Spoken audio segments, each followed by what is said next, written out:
A very good morning to everyone present here.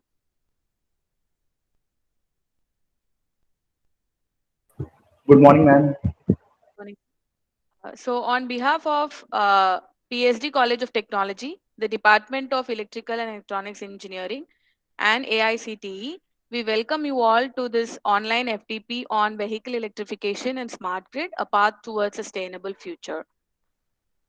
As we have to seek the blessings of the Almighty, I would like to start this course with a very small prayer.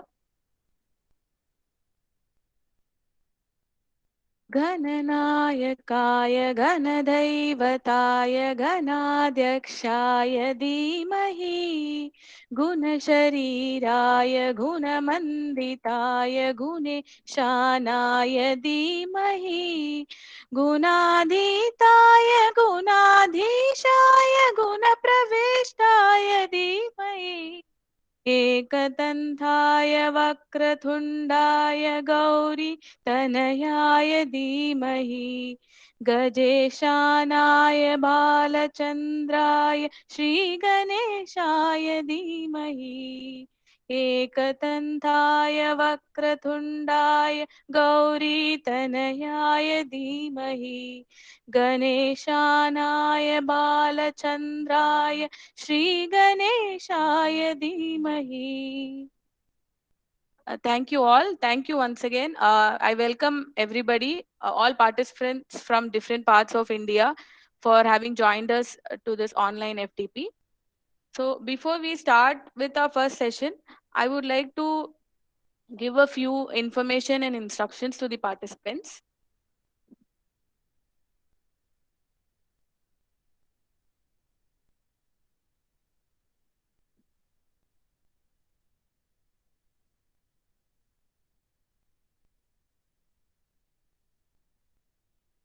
So this AI Atal AICT FTP on vehicle electrification and smart grid is a 5 days online FTP. We are starting today and it will go on until the 28th of August.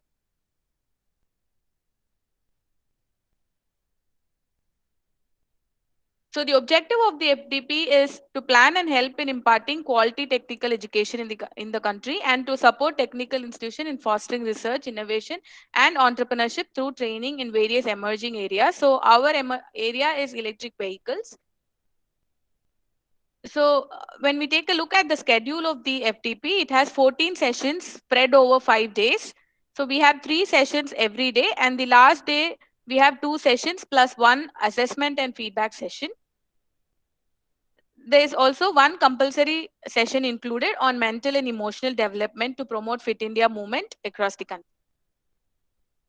So this is the schedule. So as you can see, we have various topics covering electric vehicles and smart grid spread over 5 days. We also have uh, highly profiled research persons from various industries, government institutions, and also academics. So regarding the test and certificate, so we'll be conducting a test on the last day online, and the marks will be uploaded on the AICTE portal, and the certificates will be issued by AICTE to all those participants who have attended the program with minimum 80% attendance and also scored minimum 60 percentage marks in the test. So I request all the participants to attend all the sessions. The attendance of the FDP will be automatically collected through software. So other instructions, as already shared with you, you please join the session by 9:30 a.m. every day using the same Google Meet link. And all participants are requested to mute the audio and video during the entire course of the session to reduce the bandwidth. And participants are requested to attend all the sessions on all days. Attendance will be uploaded on Atal website on a daily basis. So every day after the sessions, we'll be uploading attendance, and at the during the last day we'll be conducting an online test, and we also will be uploading the marks on the Atal website. So as you are aware, it will be conducted through the Google Meet platform, and this link, the same link, will be used for all the sessions. So, I welcome you all again to this online FTP. Thank you for participating in this FTP. So now, to move on with the first session, we have with us Dr. L. Ashok Kumar, who also happens to be the coordinator of the FTP. I welcome you, sir. Thank you, Archana. To introduce Dr. L. Ashok Kumar, who's also my teacher, I'm very proud of him. So, Dr. L. Ashok Kumar was he's a postdoctoral research fellow from San Diego State University, California. He's a recipient of the Bhavan Fellowship from the Indo-US Science and Technology Forum and this fellowship from DST, Government of India. His current research focuses on integration of renewable energy system in the smart grid, energy management solutions, and wearable electronics. He has 3 years of industrial experience and a very rich 20 years of academic and research experience. He has published around 167 technical papers in international and national journals and presented more than 150 papers in national and international conferences. He has completed a whooping 26 Government of India funded projects worth about 15 crores, and currently 7 projects are in progress worth around 7 crores. His PhD work on wearable electronics earned him a national award from ISTE, and he has received 24 awards at the national level. He has guided 92 postgraduate and graduate projects. He is a member and in prestigious positions in various national forums. He has visited many countries for institute industry collaboration and as a keynote speaker. He has been an invited speaker in more than 200 programs. He's also organized around 75 events, including conferences, workshops, and seminars. He completed his graduate program in electrical and electronics engineering from University of Madras and his postgraduate from PSD College of Technology, India. Masters in Business Administration from Indira Gandhi National Open University, New Delhi. After completion of his graduate degree, he joined as project engineer for Serval Paper Boards Limited, Coimbatore, which is now ITC unit. Presently, he is working as a professor and associate HOD in the Department of Electrical and Electronics Engineering, PSD College of Technology. And also doing research work in wearable electronics, smart grid, solar PV, and wind energy systems. He is also a certified chartered engineer and BSI certified ISO uh, lead auditor. He has authored 14 books in his areas of interest and has 11 patents to his credit. He is also the chairman of Indian Association of Energy Management Professionals. He is holding prestigious positions in various national and international forums and is a fellow member in IET UK, IETE, IE, and senior member in IEEE. A person with such a rich profile, I'm very proud to welcome him as the first resource person of the FTP. Welcome, sir. I hand over the session to you. Thank you, Archana. Thank And you. thanks a lot for the nice introduction. And it was a very nice song to Thank you. start the program. And even I'm very proud to call you as my student and one of the Thank you, sir. Thank you. very good teacher as well. And at this point to the audience, I'm just the coordinator of this event, but the entire work was done by Dr. Archana, and one more the coordinator is also there. She will join. She's having classes now, so she will join very shortly. And they have she is Dr. R. Lata. They have organized everything right from fixing the speakers, etc. So the full credit goes to them. And at this point, I would like to thank those people. Now I am going to talk on two topics. One is like electric vehicle and smart grid. Since this is a very broad area and it is an ocean, I will try to give a small introduction about this electric vehicle and smart grid. So before that, let me share my presentation.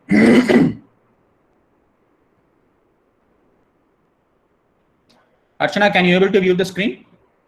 Yes, sir. Yes, sir. We can see your screen.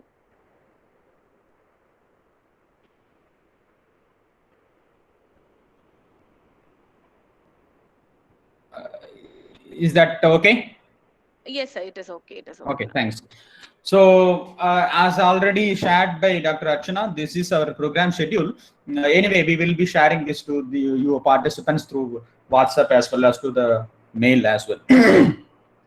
Apart from that, one more point I would like to add. along with the instructions given by Archana, is all the PPTs, everything will be shared to the participants at the end of the workshop during the valedictory session through Google. And if at all, if you need any particular topics in an elaborate manner apart from the PPT, you please send intimation to us through WhatsApp or through phone. We will try to get as many materials as possible. So, and I know the difficulty of attending the entire 5 days of session, and so we have planned in such a way that we want you people to light load in a way, as well as it should be acute. So we have tried to cover all the topics what we have committed in our brochure. Even then it was committed as per the brochure, but apart from that, we have included some of the topics which was the hot topic in the industry currently. So one more topic what we have included is like dealing with stress in the current times. It was, as Archana said, it was the mandatory course for promoting the Fit India movement. So we thought of adding a topic on stress management. I know some of the faculty would be doing PhD, and so I know many of the faculty are doing homework, not only in terms of academic, as well as in terms of helping your kids as well as your wife. So they'll be stressed more. So we want to give you people an overview of how to manage, how to balance the academic work as well as your personal work, as well as your research work. So to my point, research should be like your baby. Like whatever you do, you have to concentrate on whatever you are doing, wherever you are going, you'll be always concentrating on your, you'll be thinking about your baby, right? So similarly, your research should be also of that kind. So I won't say that you need to spend more time on research, but you have to think always about the research so that it will be a fruitful one. It won't be like 1 in 10. Okay. So so with that note, I would like to start my technical session, but in the schedule I have committed that the first session will be about introduction to electric vehicle and smart grid, and the second session will be about power converters required for electric vehicle and smart grid. I'll be slightly varying from the schedule. Like in the first session, I'll be talking more on electric vehicle as well as the converters used for electric vehicle. Since it is an interdisciplinary group, I'll try to satisfy all your needs. And in the second half of my session, I'll be talking on the introduction of smart grid, why smart grid is required for an Indian scenario, being an academician, being a researcher, how you people to contribute to the nation by implementing smart grid technology in your institute, as well as doing some research in terms of smart grid technology. What are all the recent topics you people need to concentrate in the electric vehicle technology as well as the smart grid technology? That is my agenda of my presentation. So fine. So if you see the requirement of electric vehicle technology, see, we people want to travel everywhere. Let us not worry about this pandemic situation, but in general. So, but we want our vehicle to be very highly efficient, and if you are really bothered about our mother nature, we don't want to pollute our nature, and it should be silent, and it can be used for power regulation by the grid operator. So these are all the basic requirements. So if I want to satisfy power regulation by the grid operator, in the sense, I don't want to believe in Gulf countries. I want to be a self-resilient. So I want to go for an electric vehicle. So if I am selecting an electric vehicle, three major challenges related are, primarily the challenges focuses on battery package. And I cannot go for a long run. It has a limited driving range, and it requires long charging time. And the initial cost of the vehicle, even though maintenance, operational and maintenance cost is very less for electric vehicle, when compared to the conventional vehicle, the investment cost is very high. So the battery package should contain enough energy so that it should have a long driving range, and at the same time, whenever I go for acceleration and deceleration, it should have the sufficient capacity, because I should run my vehicle like a conventional vehicle, but the fuel should be of an electric system. Okay, that is the main point. So fine. In order to estimate the total energy requirement of an electric vehicle, we need to, being an electrical engineer, we always speak in terms of modeling, simulation. Finally, we will be implementing it. So before implementing the electric vehicle system or electric vehicle technology, we need to have a proper modeling. The modeling main focuses will be on how much will be the energy consumption of each and every model. So the model broadly, it involves transmission, electric machine, power electronics, and battery. If you see the components of an electric vehicle, in each and every part, electrical engineer plays a major role. And if at all any problem or any mistake happens in any one of the modeling, it will affect the entire system of electric vehicle. So it is a tough task and difficult task to optimize the individual parameter of an electric vehicle. So the risk is we should not sacrifice on modeling, and we should not sacrifice on efficiency. We should not sacrifice on the charging system, everything. The modeling should be an optimal one. It should not be minimal, it should not be maximum. So this is the requirement of an electric vehicle. So why this electric vehicle comes into the picture? If you see the history of an electric vehicle, I have a separate slide for it. If you see the history of the electric vehicle, it is long back. But suddenly, because of the impact of the oil crisis, that impact came in the year 1970 as well as in the 1991. Because of that, people started to think of alternate form of transportation, alternate form of sourcing the energy. So because of that, renewable energy came into the picture, and because of alternate form of transportation, and I want to go fast, then the importance of electric vehicle came. So if you see the benefits of electric vehicle, of course, I no need to believe in Gulf countries and low emissions, and it has fuel capacity, flexible fuel capacity. I no need to go to the bunks. I no need to go to the public charging stations alone. I can even charge it at home. And of course, it has high performance, and only consideration is the purchase cost. So if you see the benefits of driving electric vehicle, it can save money, and of course, you no need to invest more on conventional fuel, and clear air because of less emission of carbon. I can even say no emission of carbon dioxide, and I no need to depend on particular people for energy. It is a energy independent component. And as there was a statistics done by MIT, Massachusetts Institute of Technology, they said that the people enjoy the ride if you go by electric car. Mainly because I'm even if I go for a long drive, I have it in mind that I can go very well because I no need to invest much on my fuel. So this may be also one of the reasons. As I said, if you go back to the history of electric vehicle, it will start from the battery history. So in the year 1859, invention of the lead acid battery, it is a rechargeable battery, has put a milestone for inventing a car called as an electric car. In 1899, Jamais sets first speed record over 100 kilometers per hour. And surprisingly, in the year 1902, first mass-produced electric car was introduced.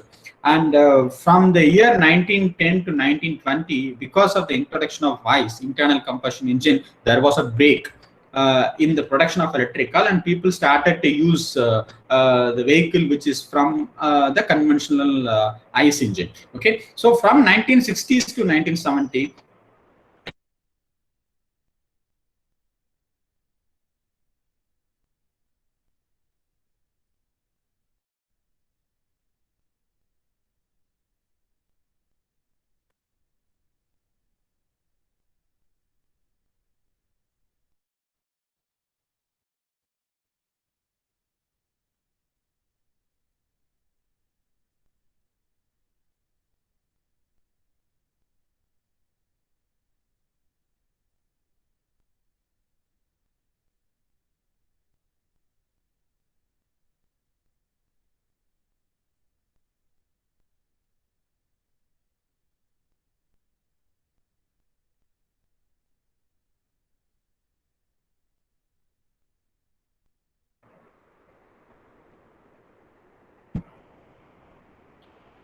can you able to hear me, Archana? Can you answer? Yes. Hello. I am sorry, there was technical problem. Anyway, I think the slide got muted from this slide or the previous slide. No, sir, from the next one only. Okay, fine. Sorry. So if you see the type of electric vehicle based on the technology, earlier it was the introduction of automation was started from the start-stop system. We used to call that as a micro hybrid. And later on, with the introduction of electric motor supporting the combustion engine, the combustion engine will be ICE will be running. Apart from that, the electric motor will support that. then that type of hybridization can be called as a mild hybrid. Then hybrid electric vehicle came into the picture, like combustion engine combined with electric motor, and it was marketized everywhere. And if you see, the kilometer range was also extended. And plug-in hybrid, this vehicle technology, we will see that later, but we are just seeing the types of electric vehicle. Then plug-in hybrid electric vehicle, range extender electric vehicle, full electric vehicle, or battery electric vehicle came into the picture. So these are all the different types of electric vehicles. Earlier it was available. Earlier it was used for locomotives, golf cars. Even now people are using electric vehicle for golf cars. And in the case of forklifts, buses, inside the process industry or inside the industry, people used to use forklifts that is entirely based on electric motor, and buses, nuclear submarines, even elevators, we can call it as an electric vehicle. So these are all the kinds of electric cars available in the market now: hydrogen fuel cell based electric car, solar based electric car, hybrid, neighborhood electric, MIT city car, full size battery electric. These are all the kinds of electric vehicles available in the market. And again, if you go back to the history of electric vehicle, in the year 1830, Thomas Davenport they have introduced the concept of non-rechargeable battery, and he has developed an electric car. And after that, around like in 1890s, there are so many cars came into the market, and first speeding ticket was issued to an electric car driver in the 1904. This point is stressed here mainly because to tell you people that how what do you say, how expertise they were in those period itself in introduction of electric car with that speed. Okay, in 1910, mass-produced Ford cars, undercut hand-built electric vehicles were introduced. Detroit electric cars was introduced, and this is one of the milestone in the electric car. There was a race, transcontinental race between MIT and California Technology, and in the year 1968. During that year itself, they have used 53 charging stations spaced 60 miles apart, and the batteries used in that car was nickel cadmium battery. And apart from that, in the year 1970, there was a clean air car race. It was a very big milestone in the history of electric car, because in that race they have used different types of technology in that electric car. Like 50 plus cars raced from MIT to Caltech using many alternative powertrains. Caltech used the present day system of AC motor and the regenerative braking concepts. And Boston electric car bulb, they have used the conventional, now the present day public transportation system which is running under electric car, electric vehicle. They are now using the concept of battery swapping. And Toronto University, they have used the concept of parallel hybrid. And almost every technology we are using it now that was tested even in the year 1970s. So as I said earlier, the need for electric and hybrid electric vehicle cars are only two things: environmental concerns. We don't want to depend on oil, and we don't want to depend on petrol. We want to depend only on our own electricity production. So we don't want to bother about we want to bother about carbon dioxide emission. So we are going for electric car. And practical concern is, see, we have enough used our primary resources like coal, petrol, and gas. If you go back and find out the R/P ratio of these primary resources, based on the R/P, reserve bar production ratio, these primary resources will be available in the world only for a few years. Especially since this is related to cars, the petrol will remain in the world only for 75 years. Gas will be in this world only for 150 years. So we want to prolong the lifetime of these primary sources. So only option is don't use it, go for electric kind of a vehicle. If you see the benefits compared with the conventional vehicle, it is more efficient. I'll show you the statistics why it is called so. And EVs can use regenerative stopping. Meaning is like whenever you apply a brake, it can regain its energy and it will be giving back or charging back the battery. That is possible with the help of electric vehicle. And HEVs are more environmental friendly. So these are all the benefits of electric vehicle when it is being compared to the conventional vehicle. Fine. So now let us see about the basic structure of a hybrid vehicle. So if you see the structure, the batteries in a hybrid car are the energy storage for the electric motor. the many researches are still going on in finding out a suitable electric, batteries used for electric vehicle. Many say earlier it was said that nickel cadmium is sufficient. Now people are starting in Tesla vehicle, they have lithium ion as well. So some of the people believe in fuel cell. Some of the people believe in supercapacitor. All depends upon two factors: what is the power density, what is the current density of the corresponding thing, and similarly what is the money involved in it. So based on these factors, we have to balance which storage technology can be used. Even flywheel can also be used, even CAES can also be used, but what will be the structure of a system? What is the requirement? So unlike the gasoline in the fuel tank, this can be powered only by the gasoline tank. Here, this electric vehicle can be charged by the conventional mobile phone charging system. So this is the basic structure of an electric vehicle. Fine. So you people, I want you people to concentrate a little bit on this slide.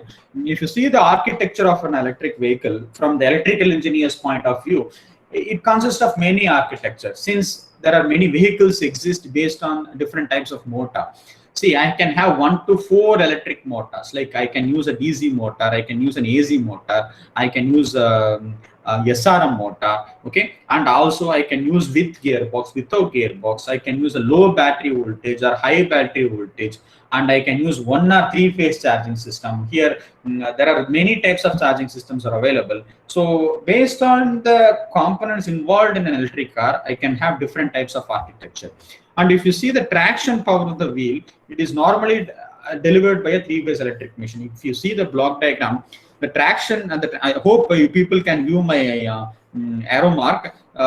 If you see the motor, it is being connected to this transmission system.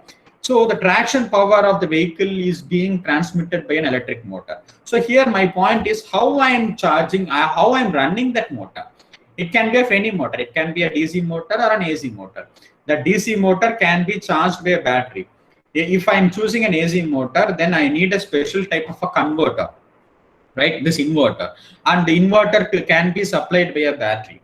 So in between battery and an inverter, I have a braking resistor. The purpose of the braking resistor, if I use an AC motor, whenever I apply a brake, that because of the regenerative braking system, it will go and charge the battery.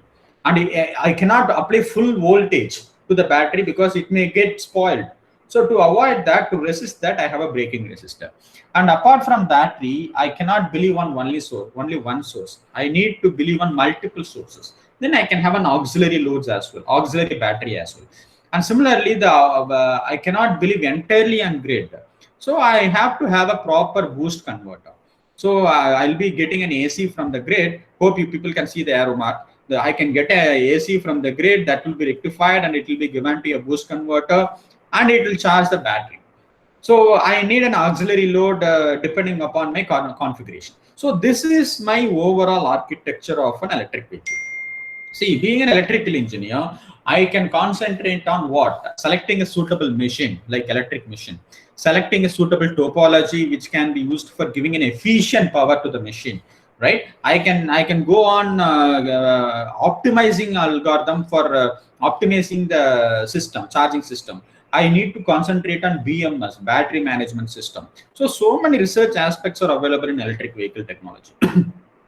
Okay, so if you see the control of hybrid electric vehicle, what is hybrid electric vehicle basically? Hybrid means more than one.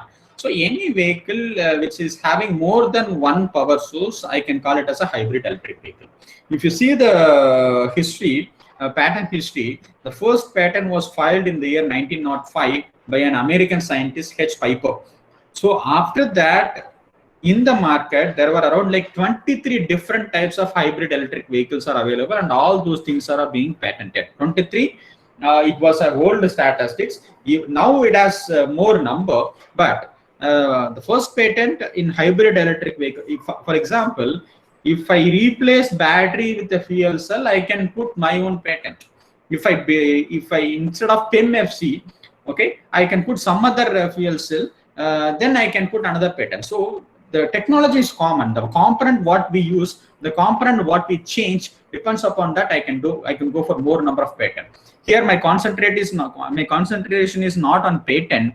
I'm trying to tell you people that still research is going on in improvising the concept and control of hybrid electric vehicles. Okay, so there are several configurations of electric and hybrid vehicle, like electric vehicles equipped with electric batteries or supercapacitors. Okay, so or otherwise ICE engine combined with any of the electric vehicle technology, or otherwise fuel cell based electric vehicle. So the main objective is to overcome the disadvantage of pure electric vehicle powered by electric motors.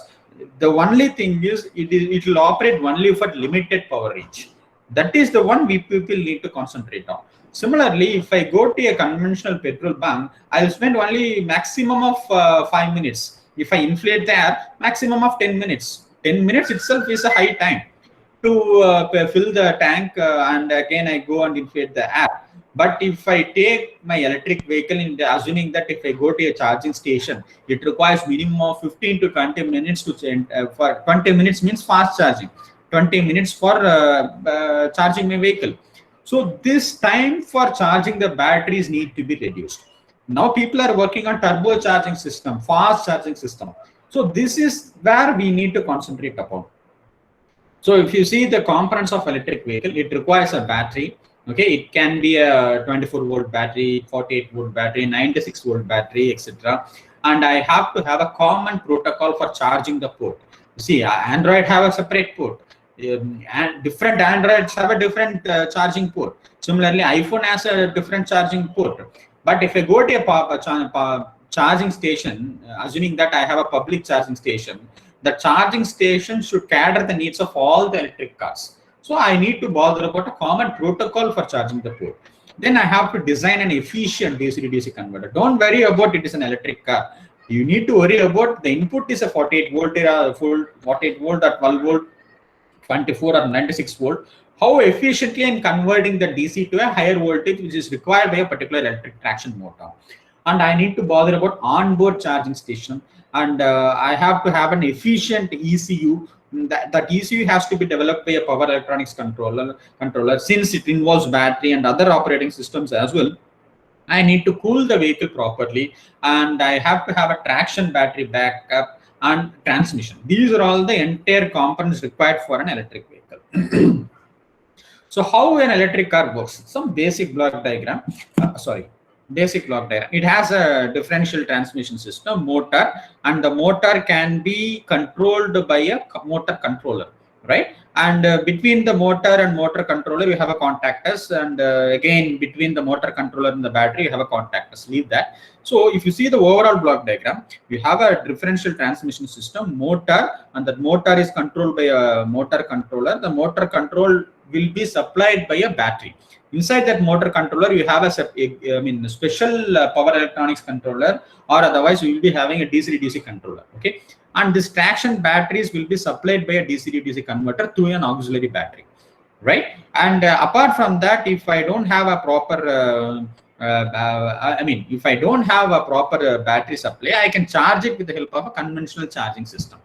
And the motor can be driven with accelerator and decelerator mode by a speed pedal. And to control the speed of the motor, I should have the motor controller. So this motor controller involves what? An efficient way to run a motor, and apart from that, it should be in a position to control the speed of the car. So I need to design an efficient motor controller for that. So fine. So what is an electric vehicle? How do I electrify my vehicle? So if you see the block diagram, the conventional electric vehicle consists of this blocks, like transmission system, that is being supplied by an engine. Engine will be fueled by petrol or gas or diesel. In the case of a hybrid, apart from this conventional block diagram, the transmission system will also be supported by another source. Either it battery can be a fuel cell or semiconductor, ultra capacitor or super capacitor, etc. Or otherwise, this battery can be run with the help of any other charging stations or solar, etc. And that will be given to a motor generator set. If you see here in this block diagram, it is one-way flow. It is a two-way flow. Meaning is, if I use an AC generator, AC motor, this AC motor, apart from charging through a public charging station or the conventional charging station, while driving itself, the battery will be charged. So it is a two-way power flow. And if it is a battery electric vehicle, this fuel system can be completely eradicated, and you have only one block, motor, generator, and a battery, right? So if you again, we know now what is the working principle of electric motor, and what are the components involved in an electric motor, and how do you classify electric motor as electric vehicle, hybrid electric vehicle, and battery vehicle. And if you see the structure of the hybrid system, there are three different types of structure. One is series. In this case of series transmission, power flow to the wheel, that is power flow to the wheel will be in the series format, like battery, inverter, motor will run the transmission system, or I have a separate IC engine that will run a generator and it will supply to the inverter and it will run it. So it will go only in one flow. In the case of parallel, if you see the block diagram, apart from this motor generator set, the engine can also be run by a particular transmission system. So you have a two-way transmission system. So this is called as a parallel hybrid design.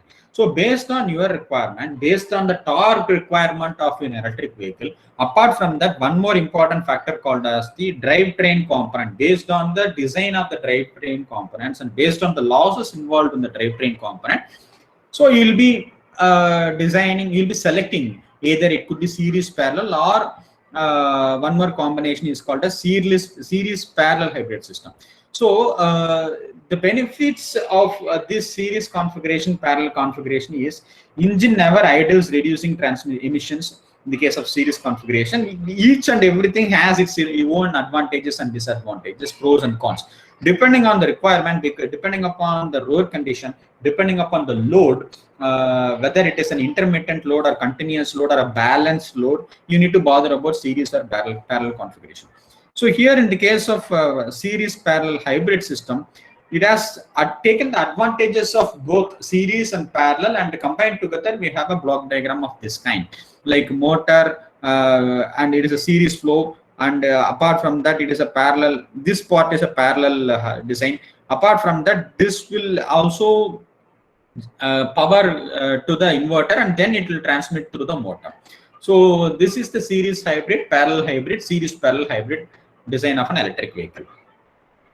So this is the definition of electric vehicle.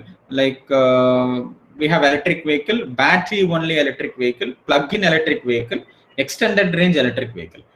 So all the things are electric vehicle, but based on the technology we use, based on the design we propose, we can classify into different types of electric vehicle. We'll see, on the whole, we call it as a plug-in hybrid electric vehicle. So how it works? So in the case of hybrid electric vehicle, a gasoline engine, it will run a combustion engine, it will run through the electric motor and it will charge the battery. So this is nothing but a hybrid electric vehicle, right? So in the case of a plug-in hybrid electrical, what we do, we replace the entire battery by means of an additional battery, and it will be charged through a conventional charging, not a specialized charging port or charging station. And it will run an electric motor, and the picture goes like this. So this is the entire workflow of a plug-in hybrid electric vehicle. Okay. So if you see the hybrid electric vehicle design, so it consists of a device to store large amount of electrical energy. Meaning is what? Where is that? Yeah, it can be like, it can be a battery, it can be an ultra capacitor, fuel cell. Rest are all only in infant stage, or you can call it as, it cannot be used for commercial applications. Like, because CAES, you cannot use it for commercial applications. Even ultra capacitor, you cannot use it for commercial applications because it requires a lot of safety aspects. Fuel cell you can, but again, you need to bother about the release of hot water from the fuel cell. So many factors are there. Only option is battery. Even in battery, we have different types like nickel, cadmium, lithium ion, metal hydrate. There are different classifications. It is entirely based upon what type of load condition you have, what type of road condition you have, what type of charging methodology you follow. Based on that, we need to bother about the energy storage. Second part is an electrical machine to convert electric power into a mechanical torque on the wheels. See, it can be a combination of motor generator set. Like, I can go for a simple DC motor. Okay, I can go for a BLDC motor. I can go for a induction motor. I can go for a permanent magnet synchronous motor, or otherwise simple SIN-RM or SRM. SRM is one of the beautiful concept. We develop a small SRG SRM is a switched reluctance motor. Apart from that, we developed SR. I'll differ from my own topic. SRG is a concept wherein which it can be used for a small wind turbine generator. SRG is the synchronous switched reluctance generator. The purpose of using SRG is it can even respond at a minimum wind speed. If you take a conventional vehicle, I'll tell you how I'll relate why I'm saying this SRG on this slide. If you take the conventional wind turbine generator, either it could be DC, AC, IG, or DC, IG, or double DFIG, or whatever it is, it will respond to the wind speed if and only if the current speed is of 7.5 meters per second, or 3.5 meters per second, or 4 meters per second. But if you take SRG, it will respond even for 1.5 meters per second. Meaning is the response time of SRG is very, very fast. But the problem in SRG as well as in SRM is it has a lot of torque ripple, okay, and a lot of harmonics involved in it. We need to reduce that. But why I'm using SRM here? Because again, the response time of SRM is very, very fast when it is being compared to all other motor. But since it involves a lot of research, still people are not using SRM to the fullest. Now we have classified what are all the types of storage energies available and what are the types of motor, and a modified ICE adapted to hybrid electric use. So for that, we need to select a proper topology.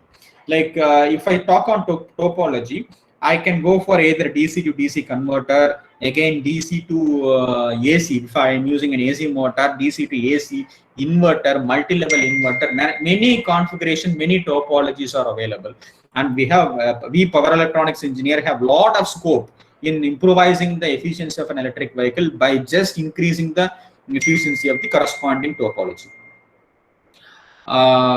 So if you see the switches used in this topology, there are different types of switches available. Like I can go for conventionally people use MOSFET or IGBT, but the latest research is GaN devices, gallium nitride devices. So the purpose of you leave electric vehicle technology, the purpose of going for electric GaN devices are it has high energy density and high power density. So the people suggest us to use these type of switches in the topology, in the switches which is used for electric vehicle technology. Okay, so what you people can do is you can do some research on these kind of topologies and replace the MOSFET or IGBT with GaN devices, and you can just compare the performance of your topology when you use MOSFET, the performance of your topology when you use GaN devices. So this is going to be the research. And as I said, you need to develop a proper ECU, electronic control unit. Electronic control unit, I mean, apart from start-stopping system, here I need to control the motor as well, because I have a motor control.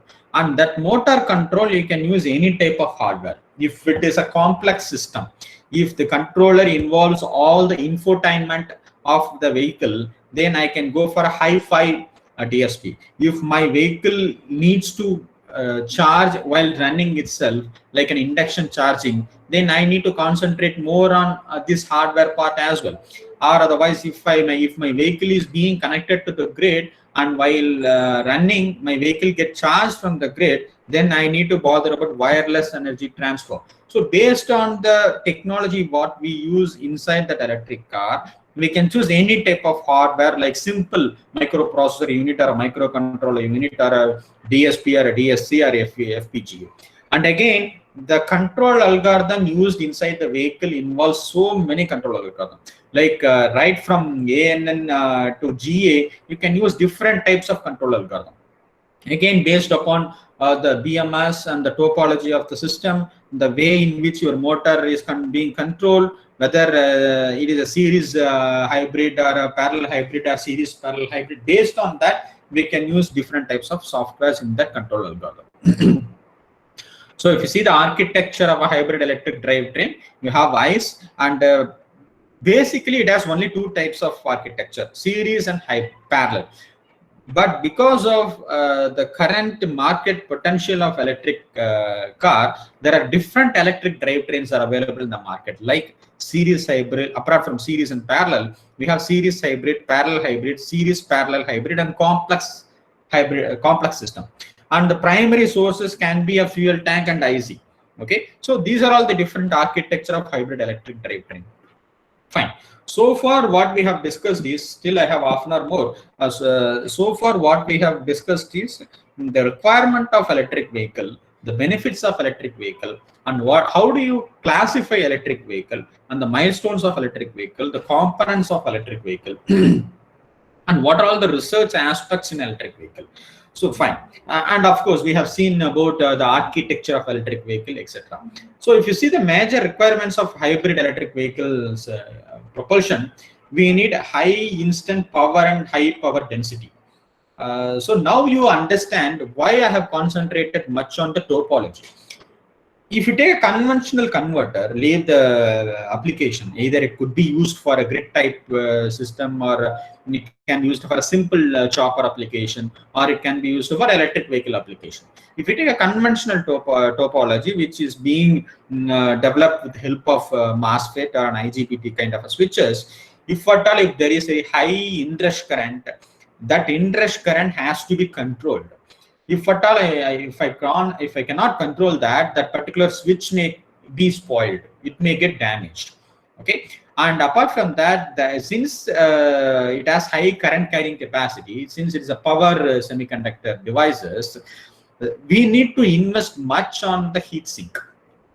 So these are all the factors we need to consider when I choose the conventional semiconducting devices. If I go for a GaN devices, I don't need to invest much on the heat sink part. I don't need to bother much about the thermal isolation, thermal stress of the device.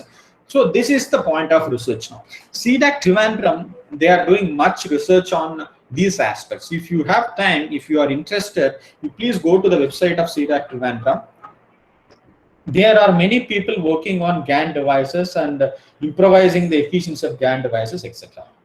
Because whenever if you operate, whenever you start a vehicle, the current carrying capacity of the vehicle is very, very high. That too, this is a DC current.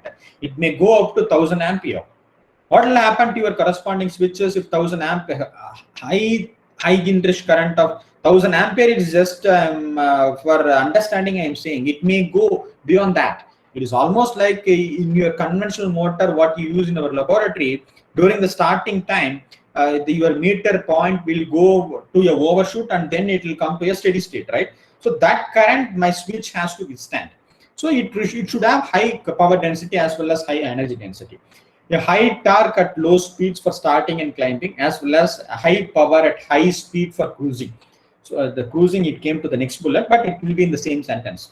So it requires to manage acceleration and deceleration. It requires intermittent load to be withstand. A very very wide speed range, including constant torque and constant power regions are required. If you see the 4-quadrant operation, my vehicle, my converter should operate in the constant torque region as well as in the constant power region. And it should have a fast torque response. Response times should be very, very fast. If I apply a brake, immediately it should be responded. If I want to gear up the speed, then immediately my vehicle should respond it. A high efficiency over the wide speed and torque ranges, a high efficiency for regenerative braking, and it should be, my vehicle should be robust. All these points are being focusing only on the converter part. Okay, and of course, why I am bothering about the design of a converter? If I design a normal converter, then I need to invest much on the thermal part, isolation part, and it may lead to increase the overall weight of the particular converter. Okay, so my ultimate target is efficiency should be increased in such a way that not at the cost of increasing the weight of my machine. Okay, if I increase the weight of the machine, the torque requirement may be increased. Then I need to choose a high capacity motor. Again, the overall cost will again get increased. So this is the balance what we need to do while doing the modeling and simulation part. Okay, so the current areas of research is we need to reduce the mass, decrease the material manufacturing cost, improving the hardware, battery. No option, we cannot go to fuel cell, we cannot go to supercapacitor, but we can do some research in this area, and we need to go for an efficient battery system. Battery is one of the easiest thing to implement, but thing is we need to go for maximizing the efficiency of the battery, like nickel metal hydride also in use. So we need to select a proper battery. Okay, I can skip this. So if you see the degrees of hybridization, it can be categorized into 1, 2, 3, 4, 5 parameters. Automatically stop or starts the engine, it is nothing but micro hybrid. If it has regenerative braking as well, and if it is assisted, the engine is assisted by an electric motor, then it is called as the mild hybrid. If it has all the thing and it can drive only with the help of an electric motor, it can be called as a full hybrid. Okay, and if it has a rechargeable battery from an outlet for an extended vehicle range, then it can be plug-in hybrid. And efficiency starts from micro hybrid to plug-in hybrid vehicle. Micro hybrid, even though it has it, if you see the earlier, I don't know how many of you know about this car called as Maruti Esteem. Maruti Esteem, it has start-stop system. It requires more fuel. The mileage of that system is very less. Okay, even though that is a hybrid system, but the mileage is very less. So, but now with an implementation of electric vehicle, we can increase the efficiency of the system. So electric vehicle type, plug-in hybrid electric vehicle, extended range electric vehicle, and battery electric vehicle. So if you see the energy loss, in the case of a city driving, assuming that I have 100% of fuel efficiency, there may be losses because of the standby. Because in Indian Euro condition, you might be having so many speed breaks. Okay, 50 meters once sometimes. If it is in a school zone, or if it is in the in the hospital range, you may be having 80. You need to apply brake quite often. You need to change the gears quite often. So you have a standby loss of 88%, and engine loss, even though it has been optimized properly, of course, engine loss may be 76%, and you have drivetrain loss of 16%, and drive line losses of 3%, then arrow loss 3%, rolling losses 4%. Whenever you apply braking, some fuel losses will be there, and that may count to 6%. But during the highway driving, you can eliminate that standby, because national highways mostly 90% you won't be seeing any speed breaks, except whenever there is a break in between the barricade, then you need to slow down your vehicle. That's it. Even now people are not doing, but that is a procedure.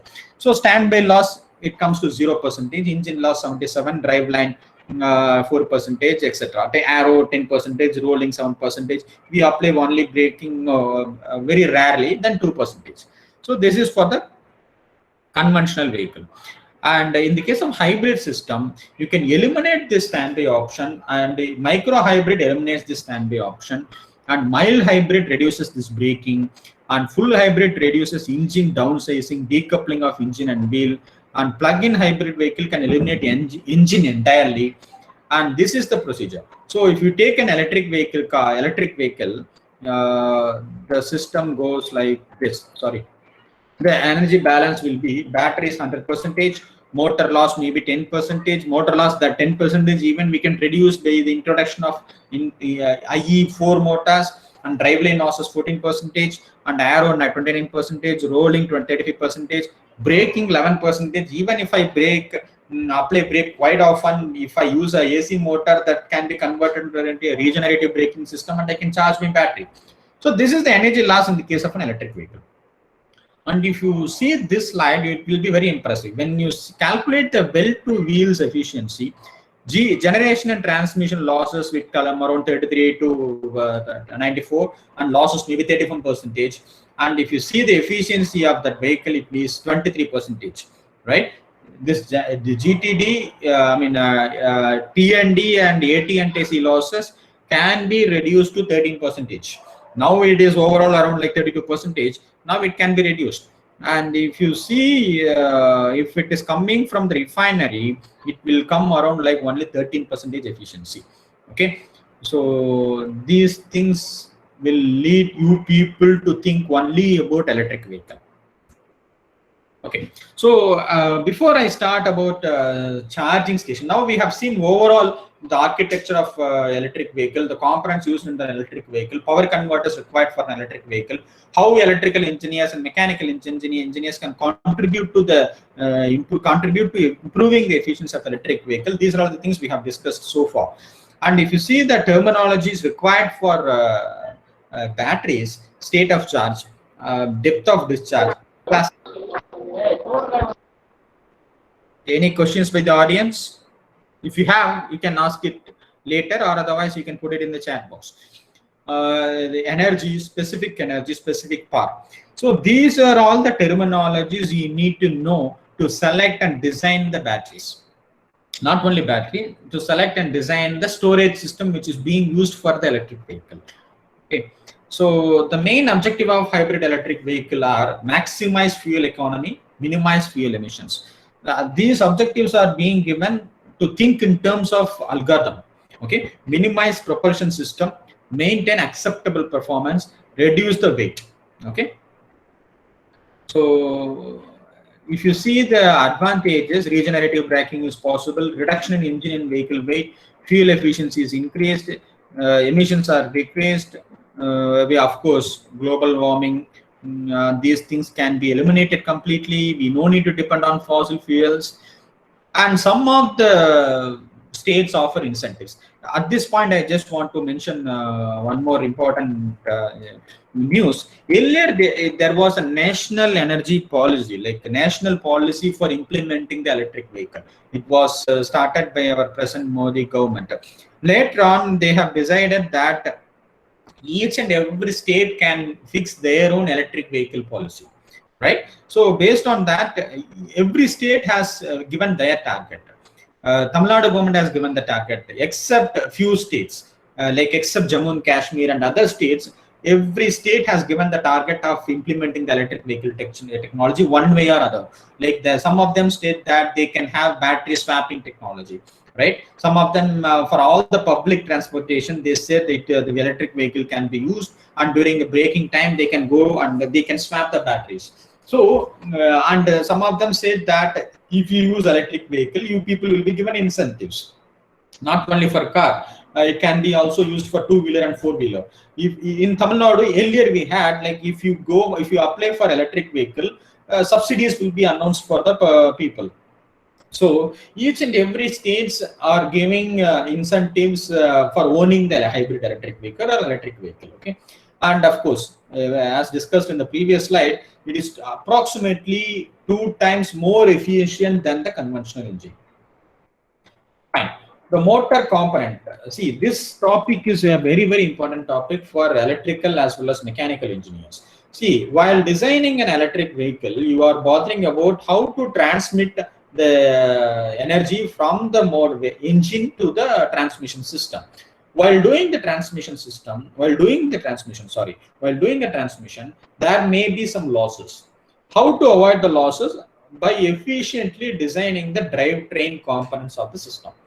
Why this drivetrain component is important? If the drivetrain components are stressed more, it may lead to increase the losses. Of course, it requires more energy to transmit the vehicle. So based on that, we need to invest more on the fuel. It will increase the overall M&O or O&M cost of the vehicle. So design of a proper drivetrain system is very, very important. So what are all the drivetrain components? Electric motors, including controllers as well, electric energy storage systems, hybrid power unit, transmission. So electric car, we have discussed enough, like it can be an AC motor or a DC motor. Earlier people used, if it is of a 96 to 198 voltage, earlier we have seen in the slide forklift. In all the industry, even now people are using forklifts. In that forklifts, 96 voltage to 192 voltage is the battery capacity. Okay, from morning shift to afternoon shift, people will be using that battery. During night shift, they will keep it for charging. And again, there is a battery swapping technology will be there. And those kind of machines, they use DC motor. Why DC motor? It is easy to implement and it is easy to control the speed of the motor. But the problem in the DC motor is, this is why people should not use DC motor for high range operation. because heat may build up quickly. Then we need to invest more on heat sinks, and apart from that, it may spoil the motor. Okay, and due to these limitations, people started to think about the AC motor. People started to think about BLDC motor, or otherwise SRM or PMS. Okay, so this is how electric car are being controlled. DC motor, you have a pedal operation. The pedal operation, it will be go through a potentiometer. The speed of the motor can be controlled by means of a simple technique. And in the case of an AC motor, the same thing, the pedal through a potentiometer, it will go to a controller, and the controller will convert the DC to AC, and the transmission system will be controlled. Okay, and here the controller means we have discussed enough. Okay, so the motor components, I think I can skip. It's some basics. Electric motor, I can skip. Yeah, electric energy storage system, I can use batteries or ultra capacitors or flywheels. Batteries, lithium ion, nickel metal hydride, lithium cadmium batteries. These things can be used. These are all some of the, yeah.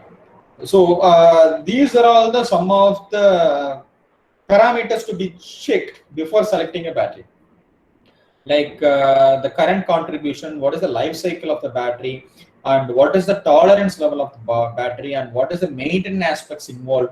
So these are all the important factors to be considered.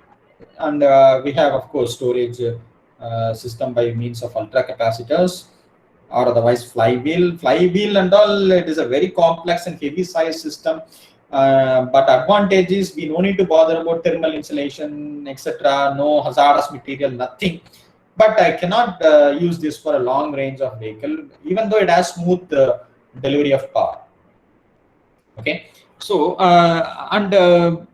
while selecting a battery, apart from the parameters what I have shown, like energy, SOC, DOD, SOH, state of health of the battery, etc., we need to bother, or we need to select based on these parameters. How my battery will be operated at low speeds, how it will operate during the city driving, highway driving, uphill driving, during coasting, slowing and stopping. And see, I think many of you are electrical engineers here. When you come across a drive in a power electronics, electric drives and control, you might have heard about a word called as inching operation. Inching is similar to the coasting operation, right? Either minimum speed, maximum speed, or inch. Inch is the one, like whenever you hold the button, the drive motor will run. Similarly, the coasting operation is whenever you apply a speed, it will run. Otherwise, it will stop. Slow is different. You are running constantly at a slow speed. So inching and coasting are the similar one. So you need to bother how my battery will respond, because whenever you coast it, your battery will get drained soon, fast. So how your system will respond whenever you do this coasting.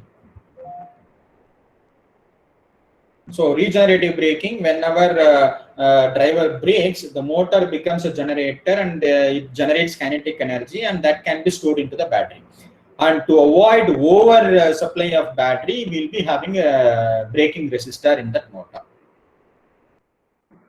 And in the case of a transmission system, there are 4 types of transmission system which is being used: CIDI, compression ignition direct engine injection engines, spark ignition engines, gas turbines, and fuel cells. Okay, so these things I can skip. In the case of transmission system, again we have 4 types of transmission system: continuous variable transmission system, automated shift transmission, manual, untraditional transmission system with a torque converter. This is a very old method. CVT, we have we can use it for electric vehicle. It has infinite number of variable transmission. Like the purpose of using CVT is it has seamless and stepless acceleration deceleration. Here it is like a smooth operation of the vehicle. Okay, in Toyota Prius they use this CVT transmission. Fine. Let us come to the converter part now. Now, so far we have discussed a different type of motor and how electric vehicles can be used, and working of electric vehicle and different types of electric vehicle, the parts involved in the electric vehicle, what are the drivetrain component, transmission system, etc.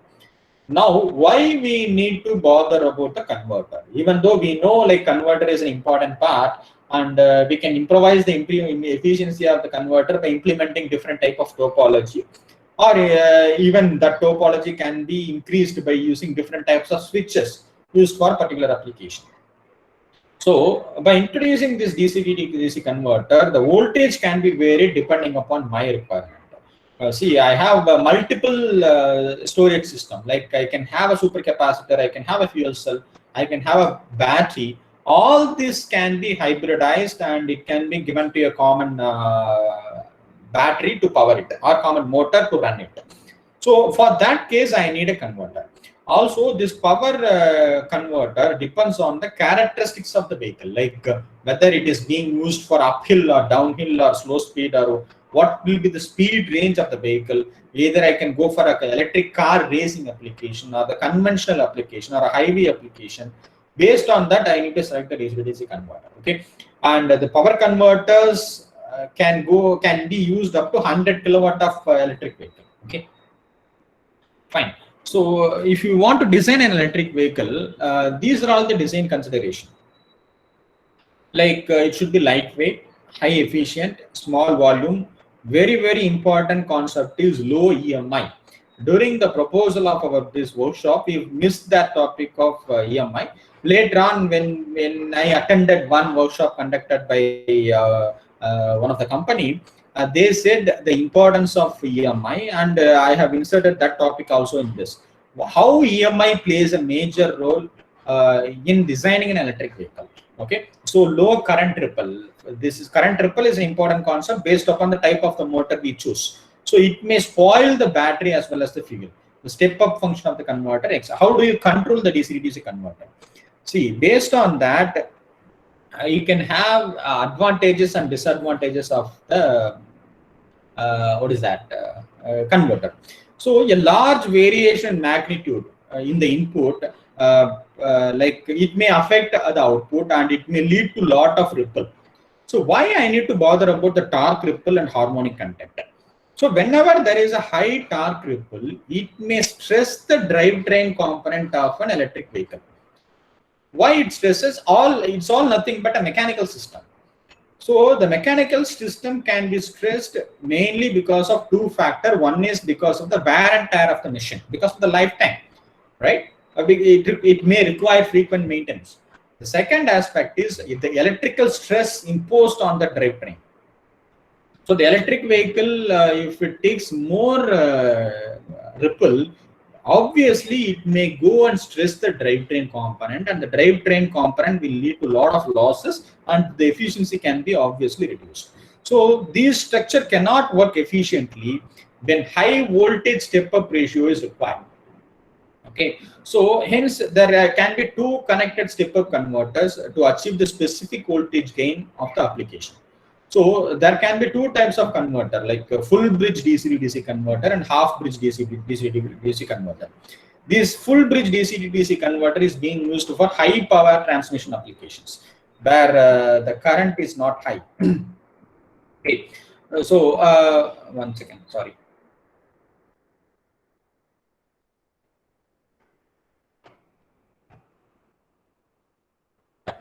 So in the case of DC-DC converters for electric vehicle, most electric and hybrid electric configuration uses one with high energy storage capacity, another called as main energy storage system, another one with rechargeable energy storage system. So it's almost like I think many of you know about the concept of solar PV system. We have multiple strings in a solar PV system. So each and every string will give a particular voltage, DC voltage. So what we do, we will take all the voltages in a terminal and give it to a common DC link capacitor. From the DC link capacitor, it will be given to the corresponding converter to convert that into an AC voltage. Similarly, if I have more sources, which is like a main energy system or a rechargeable energy storage system, that can be given to a controller through the proper selection of that DC link capacitor or DC link voltage, like this. See, if you see in this block diagram, I have a DC to AC motor, electric motor, and a transmission system, a conventional system, what we have discussed in the previous slides. But the one thing what we differ is, instead of one battery, we will be using multiple inputs. Okay, So these multiple inputs will go and charge a single battery system, or it will be used for running a common motor. So that can be done with the help of a specified DC-DC converter. So each and every system will give a different voltage that has to be converted to a required voltage, which is required by this DC link. It can be a capacitor or any other thing, and that from that point it can be given to a DC to AC converter. So in this case, we need to choose the proper DC to DC converter to satisfy the needs of this fuel cell, supercapacitor, and battery. So all are available in the market now. But the selection of topology of the DC to DC converter, still it is in the research. Still people are doing research to improvise the efficiency of the converter. So there are two types of bridge converter, basically half bridge converter and full bridge converter. So you know the concept behind half bridge converter and full bridge converter. But in the case of half bridge converter, people mostly use isolated type DAB DC to DC converter. DAB means dual active bidirectional DC to DC converter. Okay. So in the case of full bridge converter, we have again different types: non-isolated type and isolated type. In again, each and every converter depends upon the topology what we use, and also depends upon the torque requirement of the motor. Okay. So the main HEV challenges are, these are all the actual converters types, and I can differentiate each and every converter based upon the topology used, the motor I choose, and based on the losses and algorithm to control this converter. In that way, I can differentiate each and every type. So HEV challenges are energy storage devices with high power to energy ratios. What will happen, how my system will react whenever there is a frequent shutdown and startup of the hybrid electric vehicle, how to reduce the weight and cost of the system, higher efficiency in the conversion of the fuel to useful power, and advanced configuration for the propulsion system components. Another important factor is the safety. See, if I use a supercapacitor, then I need to bother much about its current carrying capacity. If I use a fuel cell, I need to bother about what will I do with hot water, and what will happen if there is any spillage. So how I protect it from all the high voltage devices. What are all the isolation I'm using? What are the switchgear component I use? In the conventional car, I'll be using just a fuse. Apart from that, here I used to have a contactor to run a motor. I have to have a relay, everything. So these are all the safety methods I need to bother. And of course, the performance we have discussed enough. What will how the system will react when it is in the case of AC motor or a DC motor, etc. And what should be the range of the vehicle. Okay, and of course the emission. Since there is no emission, I'm going for an electric vehicle. Their emission, they made a small comparison of diesel, electric, and what is the saving. No need to say, like easily you can get the payback period if you go for electric vehicle. And benefits of electric vehicle and plug-in hybrid electric vehicle: more fuel, more efficient, lower fuel cost, lower emissions, oil independent. Okay, emissions improve with time. Emissions at few large locations is easier. These are all some of the benefits. Another important topic is vehicle to grid technologies. See, people now are talking about smart grid. Next topic is smart grid technology. So how to integrate the smart grid technology and electric vehicle? Why we have included electric vehicle and smart grid in a common program? Why it is necessary? Because smart vehicle is one of the component of smart city. Under smart city, there are so many verticals. One such vertical is smart grid. Second one is smart vehicle. Smart vehicle, obviously, it means to electric vehicle. So how I can relate electric vehicle and smart grid? My vehicle will run, and while running itself, it can be charged with the help of the conventional grid. Then what I need a communication protocol to communicate between what? My power grid and the vehicle. Second, while the cars are being parked, if it is solar powered car, it should be in a position to generate some electricity, and it should be in technology to connect it to the grid. So it can consume energy as well as it can produce energy. Okay, so I have to have a common protocol, and apart from that, what will happen, like in the morning peak time, if all the vehicles will go at the same time and charge it in a charging station, immediately there will be a heavy dip, a heavy sag in my demand side management. How to manage that? So because of that, we have to run in parallel smart grid technology and electric car. Okay, and the challenges of electric vehicle are it can be used only for a limited range, and it requires long charging time, and now people are working on turbo charging, fast charging, and it requires high initial cost to invest, and of course we need to bother about the battery life. The present day cars, the battery life may be 3 years, 4 years. That is being only used for some minimal applications inside the car. But if the entire car is being used for running with the help of a battery, then I need to increase the lifetime of the battery. And the consumer should have the acceptance of it took time for people to accept the mobile phone technology, and people used only landline communication. It took some time. That some time was very fast in the case of mobile phone technology, but in the case of electric car, if the petrol prices keep on increasing, then I should go only option is I should go only for electric vehicle technology.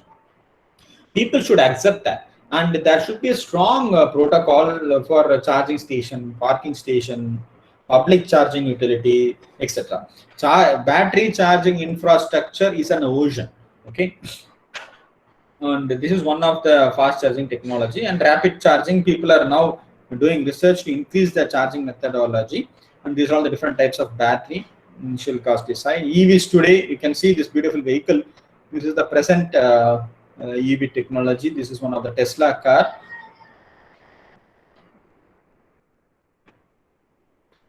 Soon some of the models also will come into the market like this. Ford, Nissan, Smart, many vehicles are there in the market now. And electric vehicle charging infrastructure, there are two types of charging: AC charging infrastructure and DC fast charging infrastructure. Apart from that, home, fleet, and public use. In the DC charging, public and large fleet use. So battery charging infrastructure is a separate topic. Afternoon, Mr. Geeta Lakshmi will talk on smart charging system. So just for an introduction to complete the topic, there are many ways in which I can charge. I can have a public charge. I can have fleet charge, battery swapping, local retail. How to charge it if I go and charge it in a public? How to charge it if I go and charge it in a fleet technology? So there are many ways. And limitations of EV, we have three basic problems: social problem, technological problem, economic problem. Okay. Social acceptance, insufficient charging station. Soon we can rectify that. In the case of technological problems, it will operate only in the limited range, and it requires long charging period. And of course, people are working on safety aspect. We do have safety problems, and initial cost is high. And these are all the list of Indian industries available for electric vehicle. Tata Elxsi, Robert Bosch, Torque Motorcycles, Strom Motors, Sun Mobility, etc. JM Automobiles in Coimbatore. These are all some of the electric vehicle manufacturing industries. Factors influencing in India: we need to have a strong infrastructural development, and we should have a proper revenue model and monetization. Like solar, there are so many revenue models, and after that only we came into this present level, right? So, but for electric vehicles, since the government has announced that each and every state can take their own electric vehicle policy, we have to have a strong revenue model, and we need to build a strong consumer awareness, and it should be accepted by the community. Building regulatory and compliance support should be there. These are the factors influencing in India. In conclusion, overall, the mechanical and electrical engineers can play a major role in improving the efficiency of this electric vehicle. So power designer, there they have a very high challenge of designing a suitable power design for starting the vehicle and for charging the vehicle. And the battery backup should be proper, and you have to have a proper battery management system. Your mobile phone and battery management system should be communicated, and you have to have a proper methodology to battery backup. And we need to have a proper intelligent microcontroller unit, IMCUs. Okay, and we should have a proper intelligent management system. So these are all the aspects in which we academic people can concentrate upon to increase the efficiency of the electric vehicle. So with this, I stop now for this particular topic. If you have any doubt, I am ready to answer related to electric vehicle. During the next smart grid technology, I can talk on smart grid aspects as well. If you have any questions, you post it in chat box, or otherwise you can ask me now.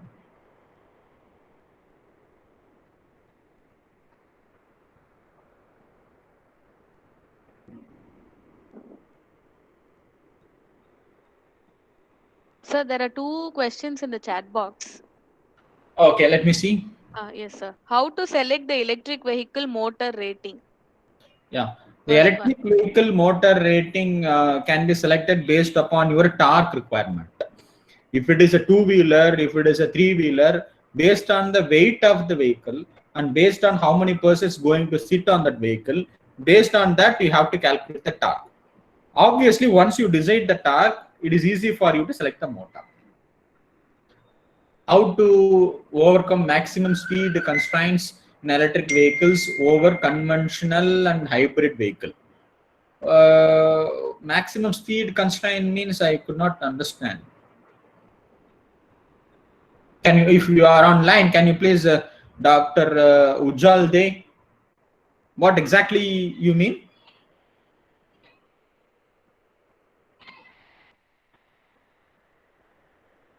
How we can control the starting torque of an electric motor? Starting torque of an electric motor can be controlled with the help of controller itself, the converter itself. Okay, obviously the torque will be the starting current will be very, very high. You cannot control that because based on the torque rating, see, there is a standard thumb rule, right? If it is a single phase motor, 1 HP will take 7.5 times the rated current. Rated motor 7.5 times into HP will be the full load current, and apart from that, more than 7.5 your starting torque will get increased. So only way is, these are all the safety aspects you need to bother while designing the converter part. Okay, how to increase efficiency in the battery? You need to increase efficiency only in the material sides. Battery efficiency is good, but how to recharge it properly, how to fast charge it, that is the main focus we need to concentrate, because increasing the efficiency of the battery, the physics people will concentrate upon.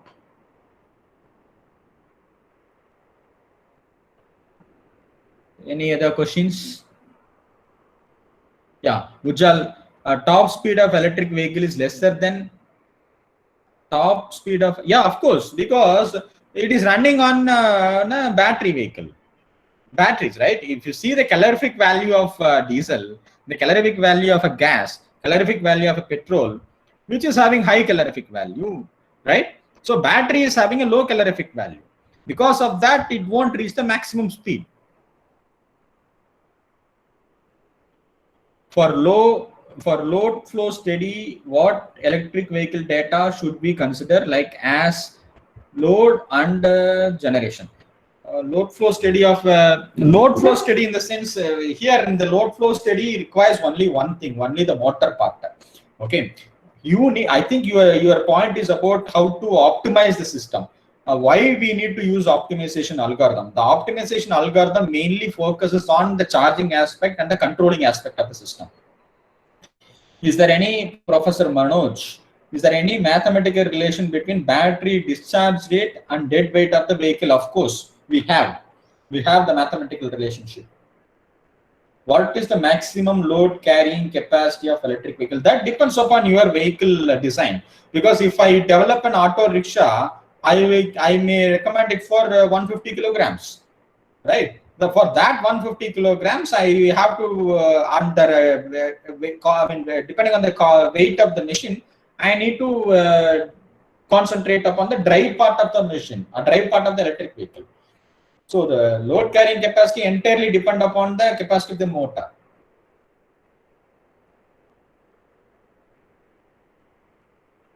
Any other question? Most of power plants in India coal burn. So how we can justify clean energy? See, this is of course it's maybe correct, but I have a point of I'm not using. Of course I'm running the electric vehicle with the help of coal power and gas power station and diesel power station. Of course, but instead of generating emissions by my own, I'm not generating emissions by my own. Of course, coal power station is there, but I'm not generating it, right? If you want to eradicate completely, you have to build up your own solar PV system and you have to charge a vehicle. Instead of running an electric vehicle, if you compare electric vehicle carbon dioxide emission and coal carbon dioxide emission, of course, coal based or IC engine based system will be the highest one. Is that possible to integrate solar PV with hybrid electric vehicle? Of course, yes, it is possible.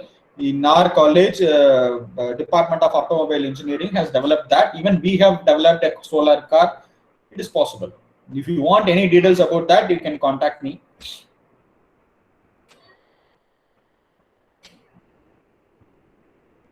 Archana, what time is the next session?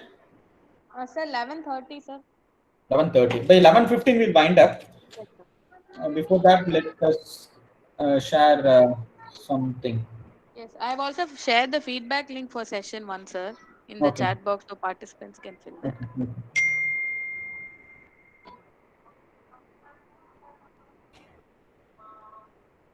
Okay, if you don't have any further questions, let us wind up and come back sharply by 11:30. Yes, sir. Is that in okay? The same link. In the same link, sir. In the same link, and Dr. Archana has uploaded the link again in the chat box. So please open it. Unable to open the feedback. Okay, sir. Let me just check the settings. So. Archana. Yes, sir. I will upload. I will just do it again. I'll just check the settings here.